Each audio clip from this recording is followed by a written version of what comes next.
Hello everyone and welcome back to the second part of my Tomb Raider 2 review for the PlayStation 1, where I'm taking a deep look at the game as a whole and giving you my thoughts and opinions on why I think it's perhaps one of the greatest sequels ever on Sony's 32-bit machine. For my money, it just seems to not only improve upon the solid gameplay featured in the last game, but also manages to expand Lara's world, in which you would visit a lot more locations than just plain old tombs. And this means that all the levels in Tomb Raider 2 are much longer and more challenging than anything encountered in the first Tomb Raider game. Add to this more human enemies, aquatic nasties such as sharks and eels, supernatural foes, yetis and tigers all baying for Lara's rich aristocratic blood, more complex puzzle design, and of course more keys and unique puzzle pieces, and you've got yourself one hell of a game. There's a lot going on here for certain. Now, in the last video I looked at the first 5 levels, which were the Great Wall of China. This was the very first stage and featured a healthy dose of jumping and platforming, as well as a collection of nasty traps to throw veterans of the first game off. There was Venice, which was such a great contrast to the first stage and featured combat and puzzling almost exclusively outdoors with dogs, Bartoli's, Thug's Keys, and of course an optional speedboat. The third stage was Bartoli's hideout. Now, in many ways this was an extension of Venice. I absolutely loved this level because this was where Lara got to greet his men at the front and the back of the property. There was quite a bit of climbing to do here as well, and I was even able to cheese the game to finish the level a little earlier than you're supposed to. Level 4 took us to the Opera House, which to me is a very long, dark, odious level. If I'm honest, it really gives me the creeps. Starting outside, Lara has to work her way through a short outdoor sequence before getting onto the roof of this abandoned historic building. After taking care of some thugs and then hitting a switch, this meant I was able to get into the auditorium. From here I was able to throw in another lump of cheddar and get Lara right to the end of the stage, which eliminated the need to search for the circuit board and relay box and the other key. Finally, I showed off the very excellent oil rig stage, which was another fantastic location, where all of Lara's weapons were taken away and she had to not only reacquire her pistols, but then had to take on a bunch of gun-toting Bartoli blokes, collect coloured keycards and get some of her guns back. Finally, by filling up a large pool and with the use of a green keycard, our heroine could then swim to the next stage with ease. So if you want a bit more of a detailed look on those levels, I implore you to check out part 1 of this video, where not only do I start sharing with you my thoughts on the first game, but also more in-depth information of the levels, and I'll be showing off those cheesy shortcuts I use in the 2nd, 3rd and 4th levels in full, so you can potentially try them for yourselves. I'll put a link in the description if you are interested. Okay, if you're all caught up, are you ready? Let's buckle up, grab yourself a cup of tea, and let's get into the next part of Tomb Raider 2, where I'll be looking at the next 5 levels, which involve quite a bit of underwater traversing and lever pulling. I'll also be bringing the cheddar out of the fridge once again and showing you a couple of ways to skip some dark, confusing, spammy moments in a few of the levels. Okay, so let's get started. The diving area. Now this takes place deeper within the confines of the oil rig. It's very much the same kind of deal in terms of aesthetics and environment. We'll be picking up more keycards here, as Lara must get her mitts on 2 of them to make progress, and she must also find 2 machine chips. Now Lara starts this level on top of a massive pool of water. Now whatever you do, don't immediately drop it to the bottom, as Lara's biggest fan is waiting for her and it will suck her towards it, chopping her into little pieces. Jump immediately to this ladder here and then hit the switch to turn off the fan.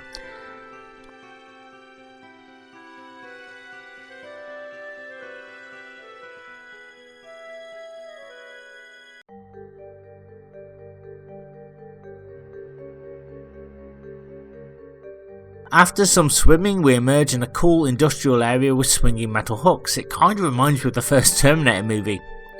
Lara must then dispatch a bunch of enemies, some of which ambush our intrepid archaeologists right from the start, whilst there's a few more on the other side, and shooting those ones can be really tricky as they move back and forth erratically. Now, a couple of well-timed jumps are required here to get to the other side, but make sure not to get hit by the moving hook, as it will cause her damage. Make sure to get her into the right position for this jump over toxic waste, as it will kill her instantly. Now, you all thought Metal Gear Solid 3 did it first, but no, it was Tomb Raider 2 with this crazy ladder, and it takes about a minute to get up here, and add to that we actually have to come to this area twice. Lara must then slide down a slope with the very precise jump and grab at the end. Take out the bad guy and do a leap from the catwalk into this small alcove and grab the blue keycard.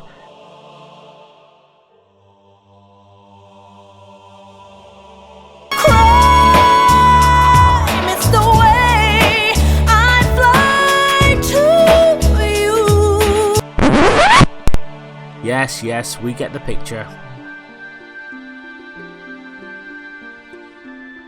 Now, welcome to Spam Central, a huge room with more pets, wins, prizes, rejects, and this dude is holding a whopping great flamethrower and can seriously mess up your game. Now, there are only 2 doors here that Lara can access. One leads to a large room with a pool and 2 locked doors, and this level's biggest tease, the red keycard, which for some reason is being guarded by a massive circular saw buzzing and needs to be switched off. Where's Tobin Bell when you need him? So, all you can do is dive down into this underwater area, lure out the diver and fill him full of lead. Dive back in, pull the lever, then go through the open gate. Now follow the path round.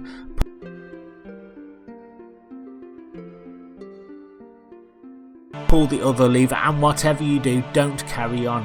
As soon as you pull that lever, turn all the way back around and head back to the surface.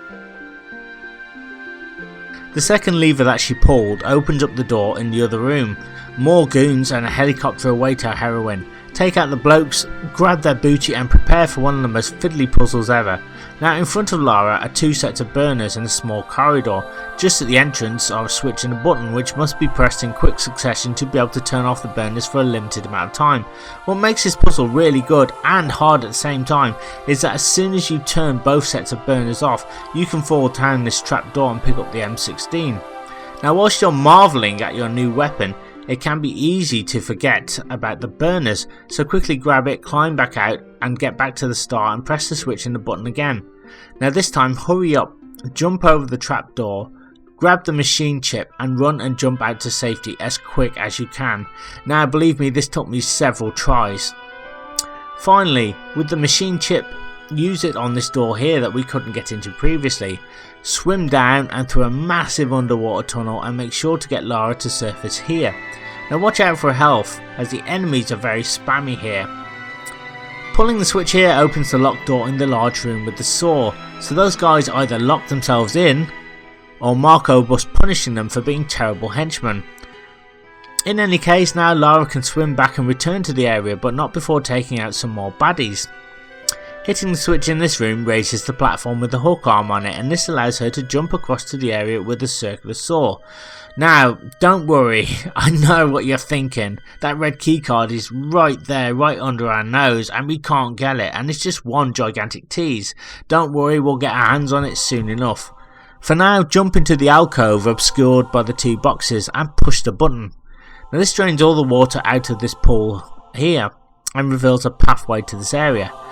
Yes, we have yet another flamethrower dude and some more baddies. Honestly, this is getting so old already.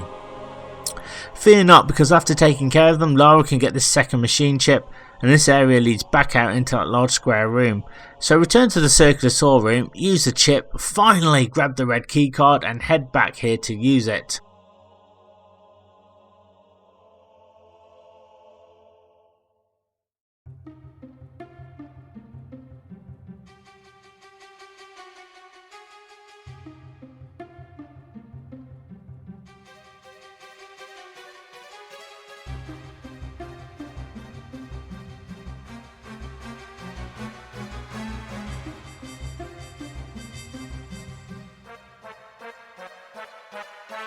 Okay, so now Lara finds herself on the other side of the platform she couldn't get to earlier. Drop down and follow the path. We can hear voices as Lara treks through the water. She emerges in a huge room, defeat the final 2 guards and approach the monk whose name is Brother Chen Bakeng. After talking to him, she learns that Brother Chen's father was responsible for bombing Marco's father's vessel, so basically it's a case of my dad's bigger than your dad. Brother Chen tells Lara that he was at the rig to try and stop Marco from salvaging the Seraph, which is a key that opens a specific door in Brother Chen's monastery and leads to the mechanism that allows access to that door we saw back in China. Although I don't think Brother Chen has really thought this through. I mean, he's just one man against a bunch of gun-toting thugs, so it was inevitable that he would be captured and tortured, so I don't know what he was doing and why he didn't bring any more of his monk bloke friends with him. But Lara, however, with other things on her mind, decides to change into a sexy diving suit. Hey, I'm not complaining. And then old Marco Bartoli bloke jumps out of the shadows, suited and booted, and kills the monk. Lara fires back but sees that his submarine is about to dive into the sunken vessel that Brother Chen was talking about. She dives in after it. We get a cool FMV of Lara diving down to the bottom of the ocean using the sub, and this introduces us to the very next level. I really liked the diving area. It was a great follow-on from the oil rig and it was extremely well paced and designed. I will say that the flamethrower guys were a real pain in the ass, but I guess core design needed to spice things up a bit, so I do understand where they were coming from. Again, the moving hooks were so cool and I really dug the puzzles here, even though I set poor Lara on fire several times during this level. Sorry love. I still had fun and feel that diving area builds upon everything that made the oil rig and adds in some tougher elements. Okay, on to the next stage, 40 Fathoms. Now this is where the dark and claustrophobia starts, as wee Lara is outside the entrance to the sunken vessel that Brother Chen backing mentioned. Now the level literally starts underwater, and that means you must swim all the way to here, pull a bunch of levers and try and avoid the latest addition to the Tomb Raider universe, giant mofo sharks who can literally wipe you out almost right away. So this first part has to be done with some urgency, as you have to do this little bit before her air meter runs out and know exactly where to go. Then after arriving we have to pull yet another lever to let water out, to enable her to climb up here. I should mention that at this point in the adventure, Lara will encounter far more of Marco's goons than ever, so you really need to always be on your toes for this next 5 levels. I can't tell you the number of times I've been wiped out, or because I got blindsided because I wasn't paying attention. Now in this first area, not only are there enemies waiting, but there's a nasty trapdoor which Lara can easily trigger if she runs over it. She won't die, but you kind of want to stay topside for a minute, as there's a goon down below looking to do some damage.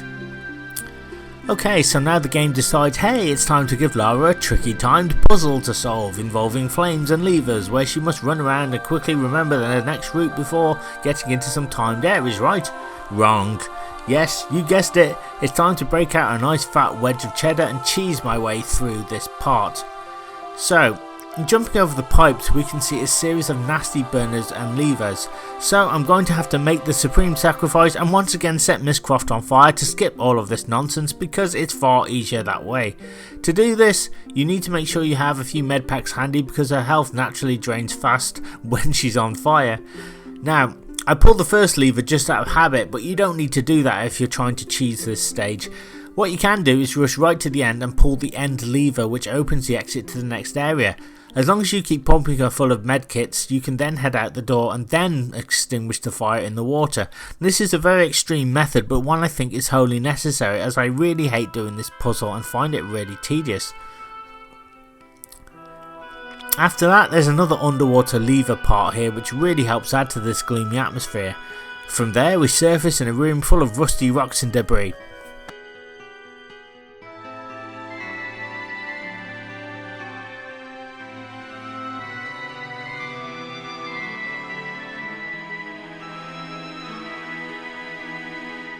Climbing into this little alcove reveals what looks like a dead end at first. Don't worry, because you're meant to flood this area, which leads to the next stage. You can do this by climbing up and navigating your way through this tricky area where you need to get Lara to this point. This is not as easy, as there is an open trapdoor which will impede your progress if you miss time a jump. I swear I know I can make it, but this took me several attempts, so don't feel bad if you can't make it first time. Finally, pulling this lever opens the door to the area we can't go into yet. I think I may have done this back to front, as I need to return to this room here, jump and climb to an area with another mountain of rusted metal. Great. After another Gabe Walker climb to the top, we pull another lever to finally flood that no-go area. This means we can now swim down through the new area, avoiding the bloody diver. Now, this has to be the world's worst shooter ever. These divers are pretty accurate, but when I try and shoot him, I keep missing. Still, I'm not going to let him ruin my progress. Now you think that would be enough, right? But no, it's another let's ambush Lara time again. More of Bartoli's thugs are just chilling and waiting for her to show up so they can pop a cap in her. Come on man, I'm just not ready. I'm still holding my harpoon gun and I got picked off and died. Okay, let's try this again. Now, this time I'm just going to ignore that stupid dive and go for it. Finally, after taking care of Peter Cox and his gun-toting compadre, that diver still tried to cheap shot me. Hello Mr. Diver, meet Mr. Uzis. Finally, after that debacle, just pull a lever and voila, we have ended the level and are now entering the main part of the ship, the Maria Doria. So what did I think about 40 Fathoms? Well, I like the idea of it, and the dark atmospheric look and feel really make it one of the trickiest levels for me. All in all, it wasn't too bad and probably would have been way worse had I tried to do the burner puzzle legitimately.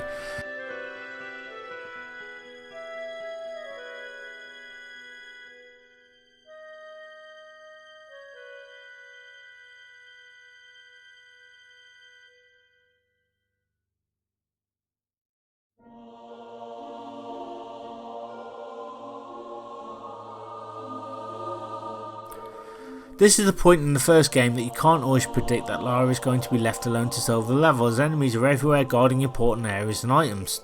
Also again, it lets you know that you can't dilly-dally here and you have to be ready for anything. Okay, the next stage, the wreck of the Maria Doria.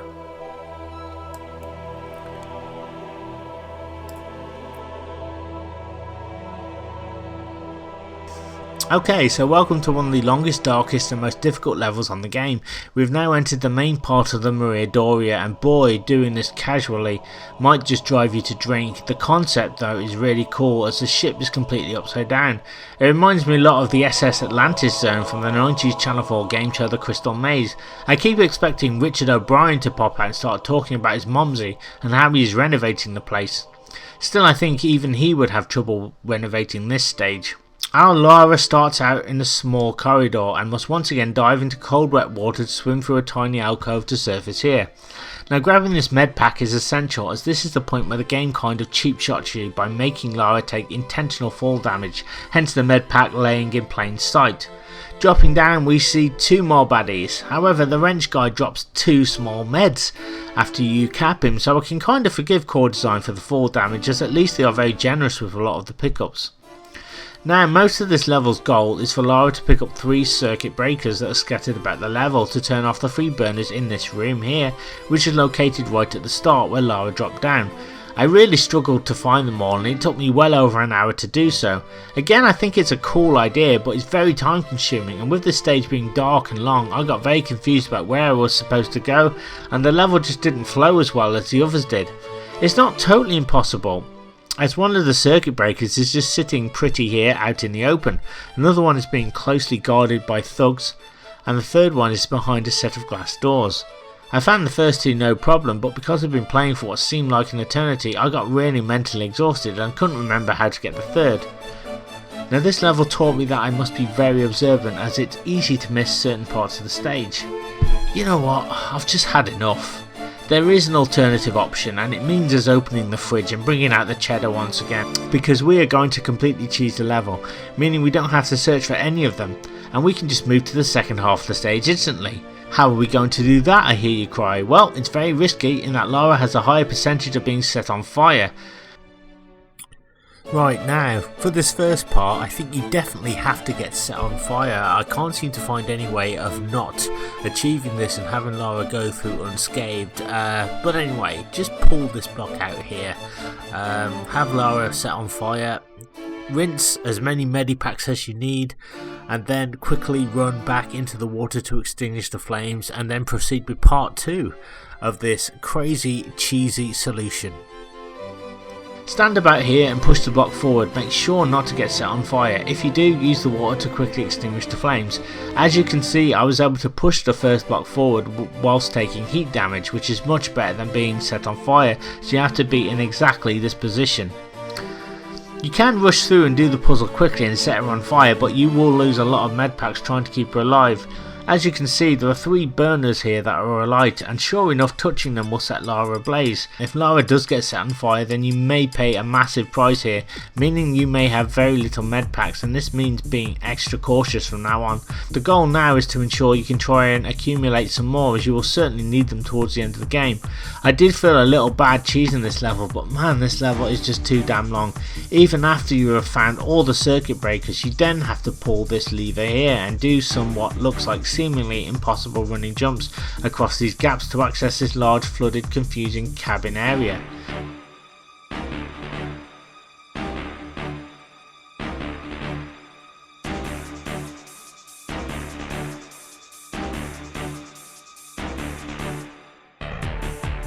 Is the level over? Ha ha ha ha ha ha. No, of course not. We need to deal with another wrench bloke, open a door, pull a switch which opens a time door, run to it before it closes again. Pick up the flares, as if you don't have any, you are seriously going to need them. Push this block in here to open a trapdoor where Lara must go for another dip in the ocean. We're going to be going out there in just a second. It is pretty cool. It's very dangerous and tense because there are more sharks and eels here. It can be easy to get lost at this point. What you need to do is quickly swim and find a cabin key and then head back to the trapdoor before you run out of air. It took me a few attempts as I needed to get my bearings, but even though it's just a quick dip, I still worry about the sharks insta-killing poor Miss Croft. Anyway, with the key in hand, use it here, flick the switch, and this opens a trapdoor near to the movable block in the main room. This allows Lara access to it. Moving the block to another switch opens another trapdoor above to a larger room with goons, water and glass shards waiting to slice her up. You need to carefully navigate her here, as one false move and she will either get impaled or shot by the thugs walking back and forth. Now comes the tricky bit. After getting in the water, you need to swim in the right direction, but it's not too clear where you're supposed to go at first. And while you're trying to figure it out, you can take more pot shots from those relentlessly accurate diver blokes. What you need to do is swim where this barrel is, and you will find an underwater passageway. Watch out for the eel and barracuda combo. There's a blink and you'll miss it tiny underwater passage here that Lara must take. Then just swim through to this brown metal bit to finally finish the stage. Oh, woo! Well, what can I say? Again, I like the idea of this stage being upside down, but I don't understand why it has to be so long. Most of this stage was pure guesswork, and finding all those circuit breakers drove me to absolute despair. Add to the fact that I got so confused as to the different areas that I was in. I couldn't remember where I was supposed to go, never mind where I'd been, and even when I flicked the switch I couldn't always find where it opened the trapdoor or where I was supposed to go. Add to this swimming, which wasn't too bad, where I had to find the cabin key, but the developers turned the difficulty up to 1000 towards the end, with me dying time and time again trying to get past the final set of obstacles to get to the next stage. I'm sorry, but I really hated this level. It needed to be shorter and more user friendly. No joke, as a kid I did this whole stage casually, and after I just wanted to go to sleep. My head was so tired.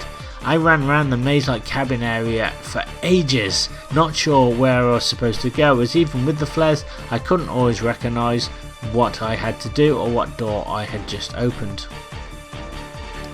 Thank God, as we have now made it to the living quarters, which is significantly a lot shorter than the last stage and much more straightforward. We once again start this level deep underwater, immediately swim forward and turn to the left to find a lever. Pulling it opens a trapdoor where Lara can now easily surface.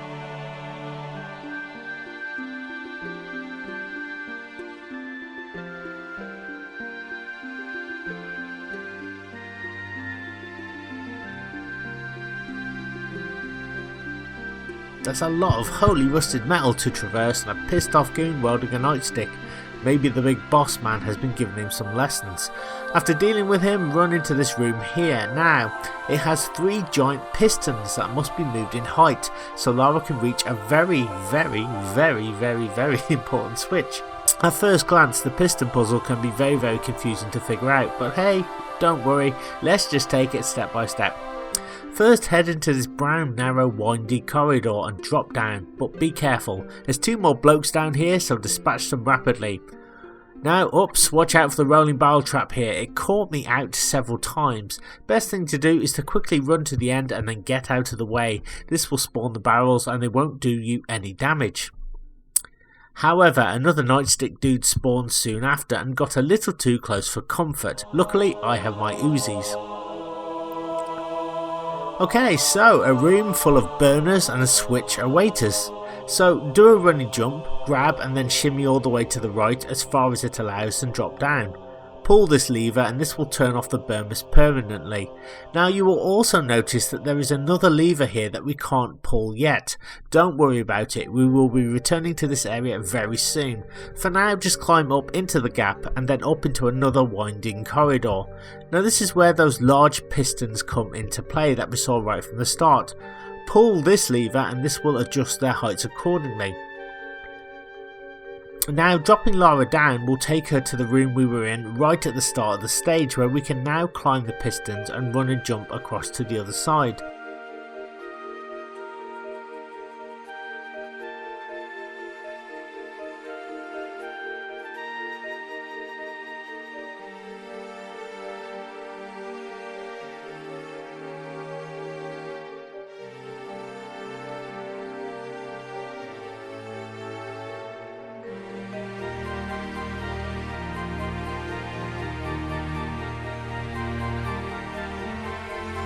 Once here, stay focused as there's a dude with a shotgun right around the corner.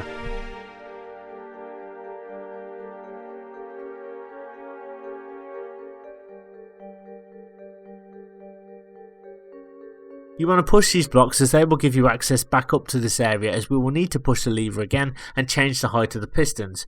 You can now see how this puzzle works. It's really clever when you think about it. So push that lever and climb back up.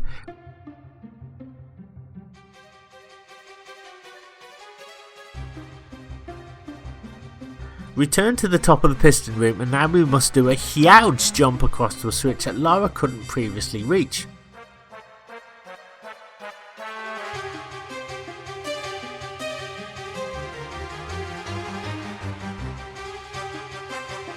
This floods the room that had the burners and the barrels in, so we now need to return to that area where Lara can now swim.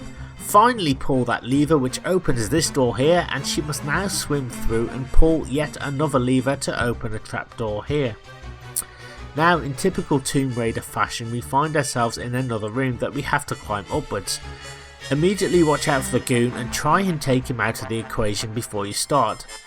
After climbing for a wee bit, there are two levers which bring up a grating that you can use to shimmy across. Be warned though, as these are timed, and if you're not quick enough, Lara can impale herself on more broken glass. From this point, pull another lever here and return to the main room to finally start to get higher. Push this block out the way, which allows Lara to shimmy all the way to the left, pull up, and then jump and pull up again. This allows her to get significantly higher in the room than she could before, and then Lara can jump into this new area. Shoot the bloke and be careful, as we are now in a sloped area which contains some more broken glass. You should be able to shimmy over that no problem whatsoever. Once this is done, make your way onto the balcony here, take care of the goon, pull the block out of the way, and jump down into the main room below. Watch out, there's another goon about, take him out quickly. Now the end of the level is right over there. What another tease. The only problem is we can't reach it yet, no matter how hard we try. However, dropping down into the pit gives us a shiny theatre key to use. So return here and use it to unlock this new area. Head in and take out the baddies as usual.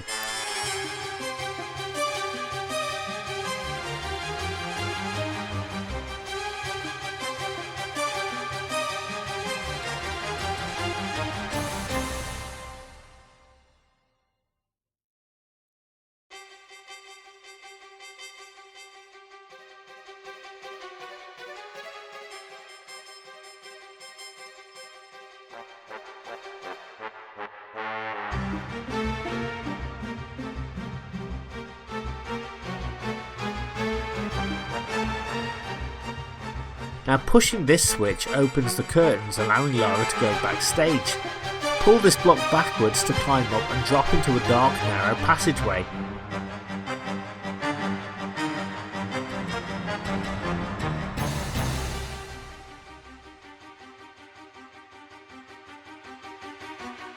Press the button here and this will flood the pit.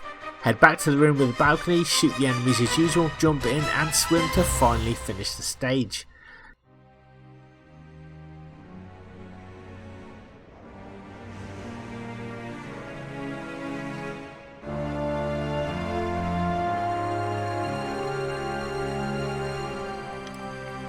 So what do I think of the living quarters? I think it's an absolutely fantastic level, much shorter than the last one, more manageable, and actually made a lot of sense compared to the last stage, because I was getting really confused there. I couldn't really see how the level kind of come together for a long time in that one, but this one, it almost took me back to the first Tomb Raider with some of its puzzles, where it actually made logical sense.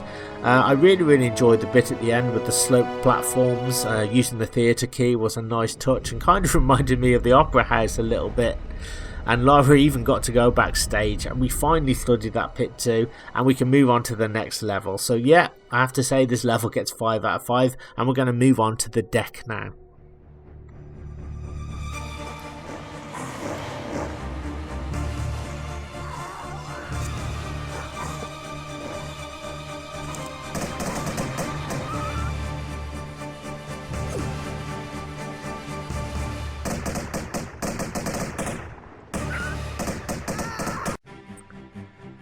Okay, so welcome to the deck, or as I like to call it, the wedding cake. A series of tiered platforms, shipwrecked and left abandoned until now.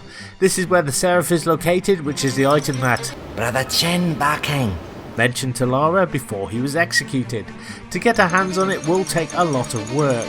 The nature of the tiered decks with cabins and floors can be super confusing and in many ways frustrating, as there are doors at the very top that we just can't access until the latter part of the stage, and there are more goons here waiting to kill Lara as expected. Starting out, make sure you kill the flamethrower guy here, as he can insta-kill you if you're not paying attention. Also take care of Peter Cox. Now have Lara dive here and fall into the water and swim carefully and climb up this series of platforms.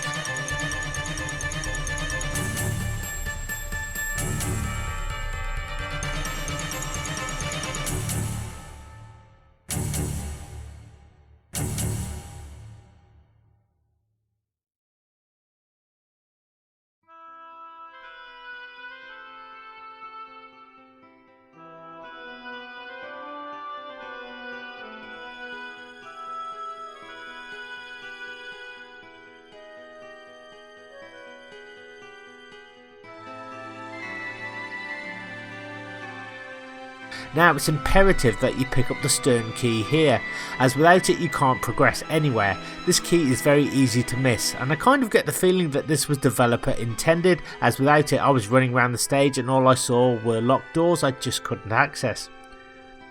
In any case, take out 2 more of Bartoli's thugs here, do some block manoeuvring to reveal a hidden door, and now we can use the stern key and begin to make significant dents in this stage.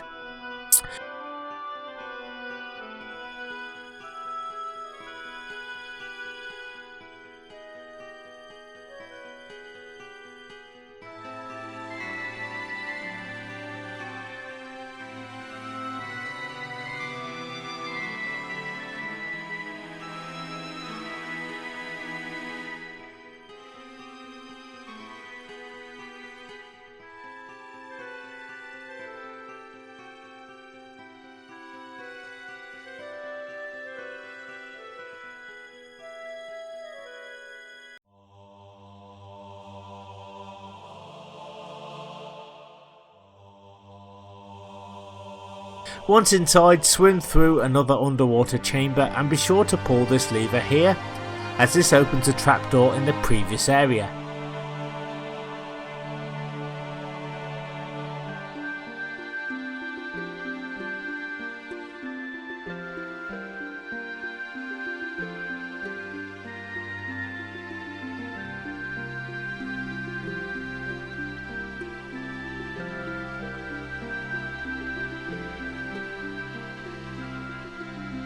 Return to this area and climb the ladder and push another switch.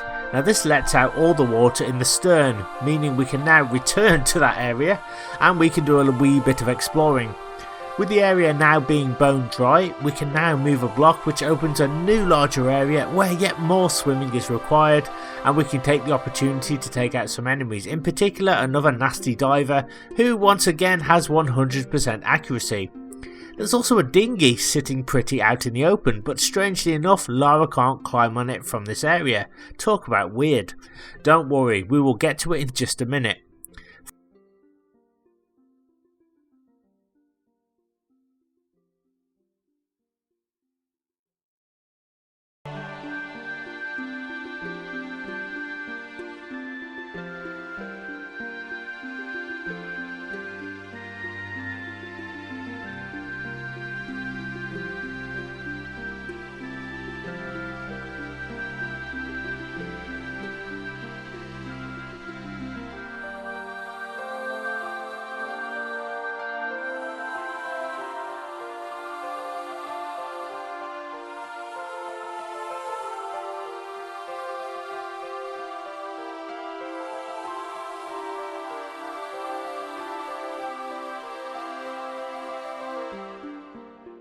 For now, do some simple climbing and manoeuvring. Get Lara into this area where yet another shotgun bloke awaits us. Quickly dispatch him and run up here into this small alcove. Okay, so I implore you to save your game here. There's a med pack in plain sight by a hole in the ground, and this is the only way we can access that dinghy that we saw down below. You need to make sure that Lara has full health, because the fall is just like on the wreck of the Maria Doria, and anything less than full means Lara will take damage or even die when she drops off the dinghy. Whew, that was close. Now you know what that medikit's for. There's another key here, and it's the cabin key, so be sure to pick it up right away as it's easy to forget. But don't rest on your laurels, as right on cue more sharks enter the area, so shoot them if you want to. Now we once again need to jump back into the water and return to the cave. This time we take a slightly different path which will lead Lara all the way back to the top of the ship.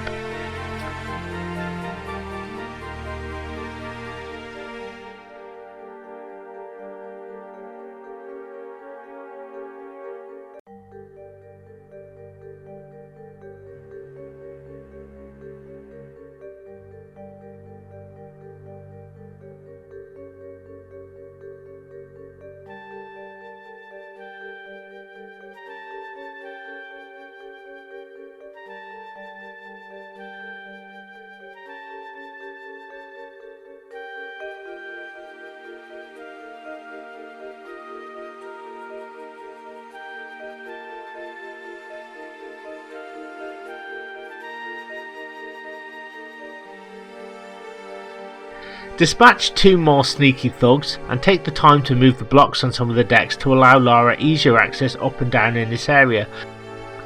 Although if she goes too far down she won't be able to climb back up and must go the long way round to get back to this area, so yeah, once again save your game.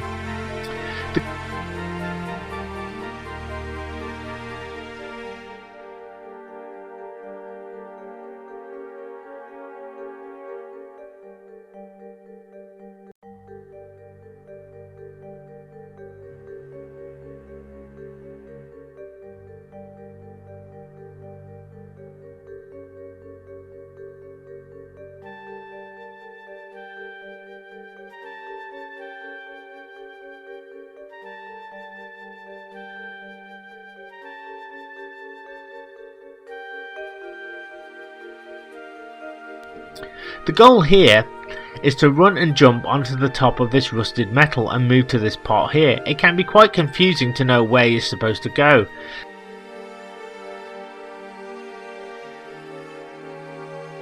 So what you need to do is jump down and shimmy to the left. Drop and grab this ledge here, climb up. Now save your game here, because if you get this wrong it can be really frustrating. We need to do a running jump right into this alcove here. It can be very difficult to kind of see this one, and I didn't see it first time round and I was running round up here like a madman.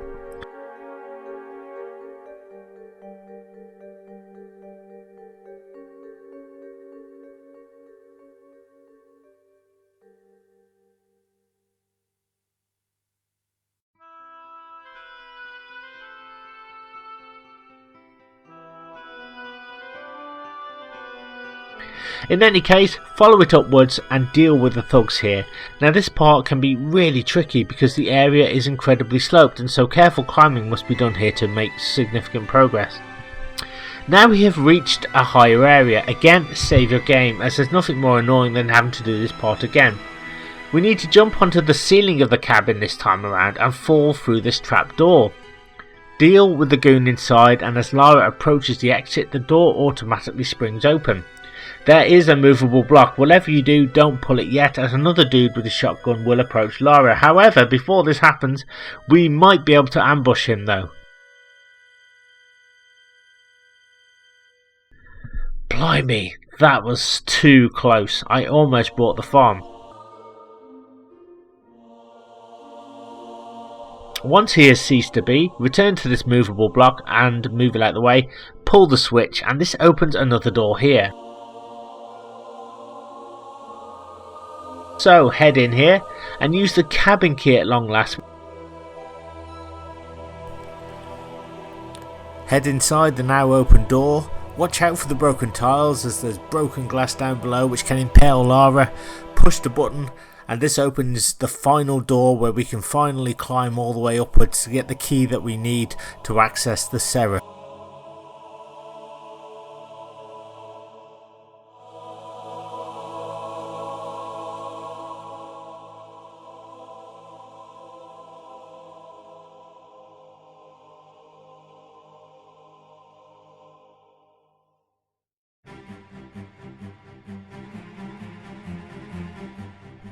Head in and it leads Lara up to the highest point in the stage. It will lead you to the storage key, which means Lara can now make her way down to the very bottom and access the storage room where the Seraph is being held. I didn't mention this room right at the beginning because there's really no need to be here yet, because we won't even be able to get in there without the key. In any case, now we need to get down to the bottom of the deck. Be very careful when dropping down, as there are a couple of nasty flamethrower guys who are Bartoli's last line of defense here, so put them out of their misery. Now use the key and finally grab that beautiful golden Seraph. Oh my god, finally the level is over and we get to see a cool cutscene of Lara stealing the seaplane and flying to the mountains of Tibet, where she runs out of fuel and heroically parachutes out before the plane crashes. What a woman. So what did I think of the deck? Well, the first thought is it's very disorientating, which I don't mind as it is part of the level's charm, and because there are so many locked areas and paths, it can be hard to make any kind of progress unless you know what you're doing. Every time I go to do this level I must really think it through, as many paths are not as obvious, and I found myself backtracking a lot when I didn't really need to. Still, the darkness and atmosphere here are absolutely incredible, and at least there is some kind of logic to the stage, even if it can seem a little twisted and confusing. It does kind of make sense once you complete the level and you connect all the dots. It's a great level, but one which requires a lot of thinking through, and again you must always be on your guard, as Bartoli's mates are everywhere. So that does it for part 2 of my Tomb Raider 2 review. In the next video we'll be visiting the Tibetan foothills, we'll be going into a monastery, visiting some catacombs, an ice palace, and we'll be able to finally get through that door in China and see what all the fuss is about. Thank you very much for joining me. All that's left to say now is thank you very much. This has been Lucas from SwaggerBlonde's. Thank you so much for taking the time to check out one of my retro gaming videos. I really appreciate it. If you're new to SwaggerBlonde and like what you see, hey, what on earth are you waiting for? Hit that red subscribe button now. Hit that bell notification icon also, because that way you'll be instantly subscribed to my YouTube channel and you'll be notified every time I upload a brand new retro gaming video, meaning you won't miss a thing.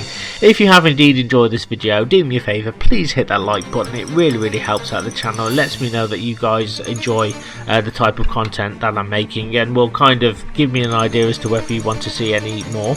Comment on this video, let me know your Tomb Raider 2 memories in the comment section below. What do you think of these levels at sea? Do you like them? Do you find them as dark and claustrophobic as I do? It's kind of a mixed bag for me. I do get a bit depressed, particularly when I'm doing the Maria Doria level, but then once I've done the deck and I'm out of there I can kind of see the light again, and you know, the Tibetan foothills are a sight for sore eyes, I can tell you. So I'd love to hear from you. Don't forget to share this video around with everybody that you know, anybody that you think might be interested in this type of retro content. It really helps with YouTube's algorithm. It allows my channel to grow, and it means more blokes and birds will be able to find and access my content consistently and easier. And finally, you can follow my social media. There will be links in this video description. Thank you so much for joining me, and now I've got to go and work on part 3. So there may be a couple of weeks before I upload part 3, because I've literally just got to pull it together. Thank you so much. I'm off now for a nice hot cup of tea and some biscuits. I'll see you next time for Tomb Raider 2, my review, part 3. Take care.